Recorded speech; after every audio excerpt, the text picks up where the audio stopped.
¿Qué significa la cruz? Es algo que no es, diríamos, tan automático ni tan sencillo. Tenemos que contemplar a Jesucristo, por eso es que la Iglesia nos recomienda todos los viernes de Cuaresma y en general todos los viernes del año hacer el ejercicio espiritual del camino de la cruz, del Vía Crucis, para ir descubriendo el misterio de la cruz, de Jesucristo, no cualquier cruz, porque la cruz sabemos era el instrumento de tortura.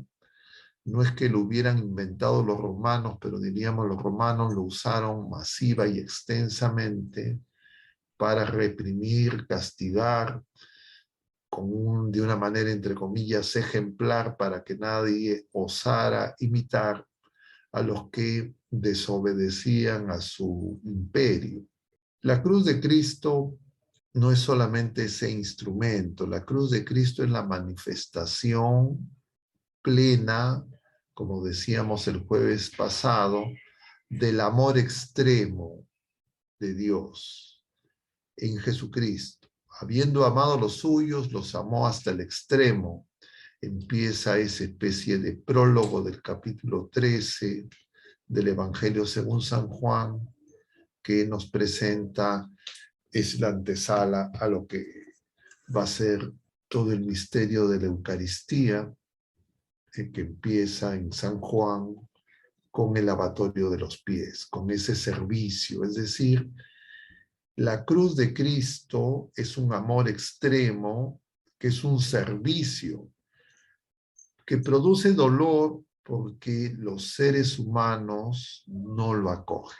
Y entonces cuando los seres humanos no escuchamos al Señor, eso se llama pecado, no obedecemos al Señor, eso se llama pecado, eso produce dolor y sufrimiento a la criatura humana, al pecador, a las criaturas humanas que se ponen en relación con el pecador, y habiendo venido Jesucristo a los suyos, pecadores, los suyos no lo acogen, lo rechazan. Consecuencia de ese rechazo es la cruz que Jesucristo asume obediente hasta la muerte, muerte de cruz, nos dice San Pablo. Y entonces, tal vez lo que convendría es, por el tema propuesto, viendo ese misterio de amor, contemplando ese misterio de amor con una mirada que tiene que ser purificada, ver lo que se nos propone para el día de hoy. Y es cómo esa cruz puede significar alegría, puede resultar paradójico, contradictorio, cómo el dolor, el sufrimiento, el rechazo a nuestro Señor Jesucristo, que es el pecado, es derrotado, es vencido con ese amor extremo, con ese servicio. Él se hace esclavo para liberarnos a nosotros esclavos del pecado, y cómo eso es causa de alegría.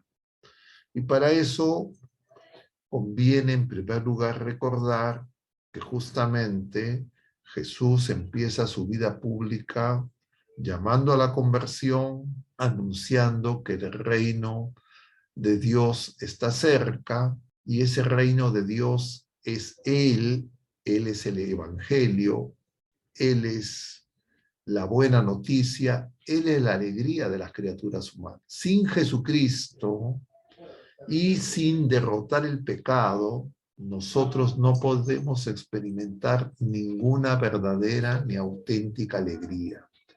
Lo que podemos es experimentar la exaltación de nuestras emociones, de nuestras pasiones, de nuestros sentimientos, el placer, entre comillas, el sentirnos temporalmente, materialmente satisfechos, pero no verdadera alegría. Por el contrario, ese hombre, ese ser humano egoísta, apartado de Dios, soberbio, esclavo del pecado, anclado y esclavizado por los bienes temporales, que no abre su vida a Jesucristo, va a experimentar no solo un egoísmo extremo, opuesto a ese humor extremo, una codicia que es lo opuesto a la virtud de la caridad, un pecado capital, y eso le va a llevar al consumismo, al uso desenfrenado de bienes pasajeros y de personas y de criaturas humanas, y lo que va a ir encontrando no es alegría, sino justamente es vacío, desolación, finalmente tristeza. El Papa Francisco, que mañana consagrará a nuestra madre, Rusia y Ucrania al Inmaculado Corazón de María y al Sacratísimo Corazón de Jesús, en su pontificado, ya desde el año 2013, nos ha propuesto en documentos de su magisterio una serie de acercamientos al tema de la alegría.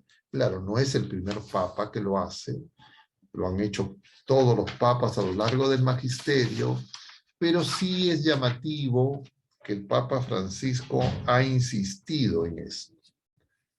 Y tan es así que sus primeras exhortaciones apostólicas tienen que ver con el tema de la alegría. Luego de esta exhortación, que es el primero de su pontificado junto con el Papa emérito, acerca de la fe, en el mismo año, hacia noviembre del 2013, tiene primer año, todavía no cumplido el primer año de su pontificado, tiene la exhortación post-sinodal Evangelii Gaudium, que se puede traducir el gozo, la alegría del Evangelio. Luego, como mencionábamos también la semana pasada, tiene ese otro documento acerca de la santidad, otra exhortación apostólica, es Gaudete et exultate en latín, alégrate, gózate.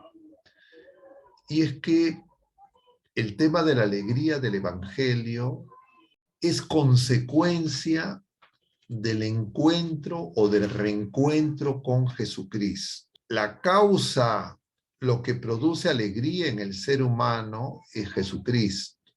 Y entonces sin Jesucristo no hay verdadera alegría.